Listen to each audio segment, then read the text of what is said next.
শুশুনিয়া পাহাড়, যেটা ওয়েস্ট বেঙ্গলের দক্ষিণে অবস্থিত, যার উচ্চতা প্রায় 1500 ফুট মতো। বলতে গেলে বাংলাদেশের হচ্ছে চন্দ্রনাথ পাহাড় থেকে একটু উঁচু। ওই পাহাড়ে গিয়েছিলাম ক্লাইম্বিং করতে বেশ কিছুদিন আগে, মানে লাস্টবার যখন আমি ইন্ডিয়াতে গিয়েছিলাম। সেই ভিডিওটা আজকে আপনাদের সামনে উপস্থাপন করছি।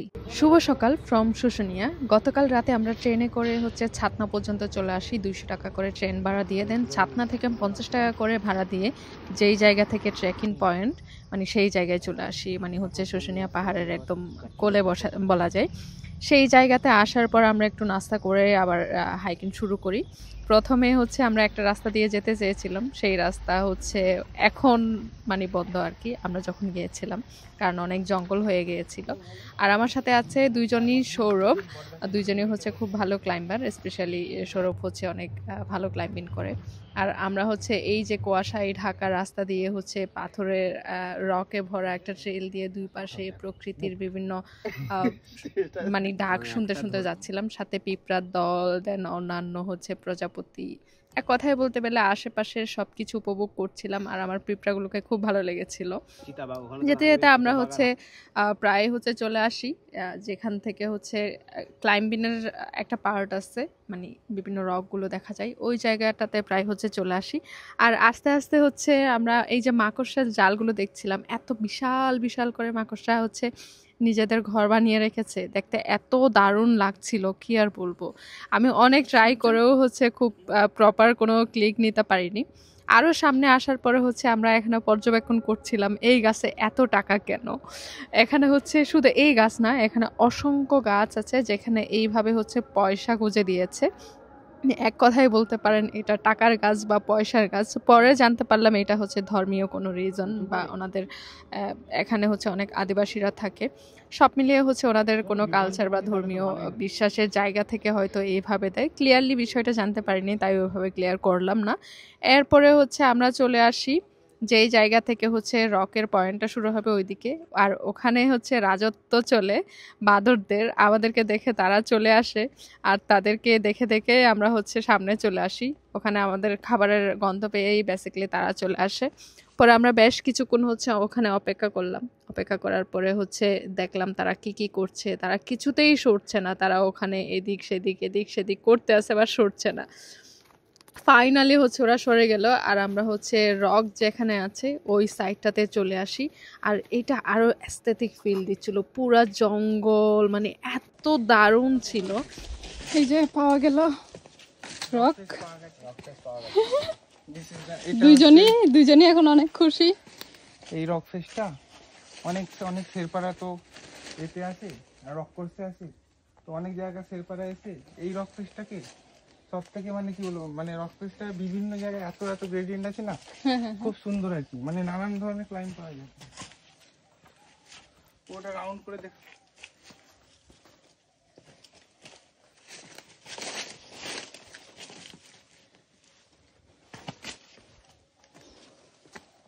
একবার এই দিকটা দেখিয়ে দিই। দারুণ দারুণ।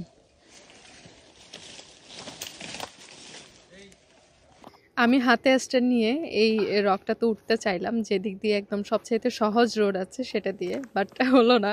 কারণ হাতে স্ট্যান্ড নিয়ে এক হাতে আসলে পুশ করে ওটা খুবই টাফ হয়ে যায়। পরে হচ্ছে আমার বন্ধু সৌরভ বললো যে স্ট্যান্ডটা আমাকে দিয়ে দাও, তুমি হচ্ছে আস্তে আস্তে উঠো, কোনো প্রবলেম নাই। পরে হচ্ছে আমি ওর হাতে স্ট্যান্ডটা দিয়ে দিলাম। স্ট্যান্ডটা দিয়ে দেওয়ার পরে এই পুরো রকটাতে উঠে উপর থেকে হচ্ছে নিচের জায়গাটা দেখছিলাম। এই রকটা এত চমৎকার।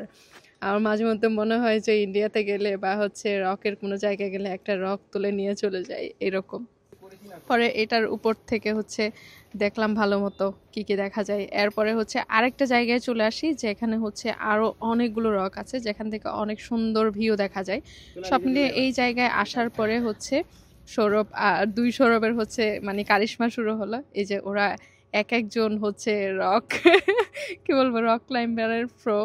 সবাই হচ্ছে ওখানে ক্লাইম্বিং প্র্যাকটিস করছিল, আর আমিও তাকায় তাকায় দেখছিলাম। আমি প্রথম দিকে হচ্ছে ভেবেছিলাম যে কোনো প্র্যাকটিস করবো না, এমনিতে জাস্ট দেখে চলে আসবো, কারণ আমার ওইভাবে প্রিপারেশন ছিল না আসলে।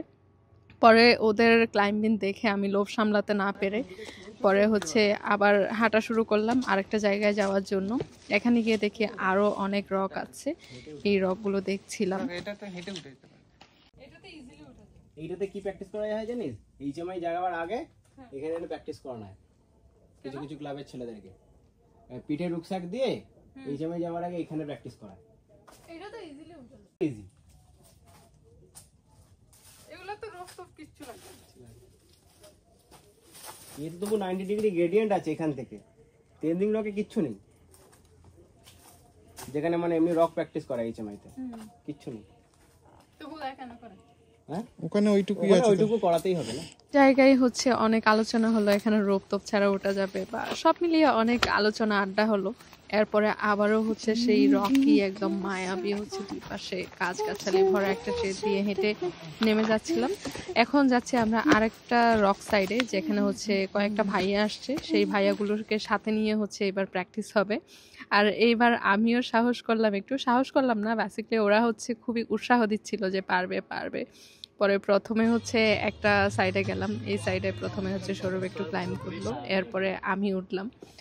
ওখানে একটার পর একটা বেশ কয়েকটা রক ক্লাইম্বিং মানে বোল্ডার বা হচ্ছে ফেস ক্লাইম্বিং করে আমরা ওখান থেকে হচ্ছে বিদায় নিচ্ছি। সো আজকের মতো এই ভিডিওটা এখানেই শেষ করছি, পরে অন্য কোনো ভিডিওতে আবারও কথা হচ্ছে, দেখা হচ্ছে, ততক্ষণ পর্যন্ত ভালো থাকবেন, আল্লাহ হাফেজ।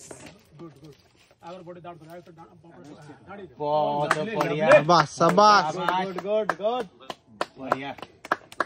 হবে হবে না হবে না না এরা ই করে ক্লাইম্বিং করে তো একটু ভালো পা যেন উঠছে।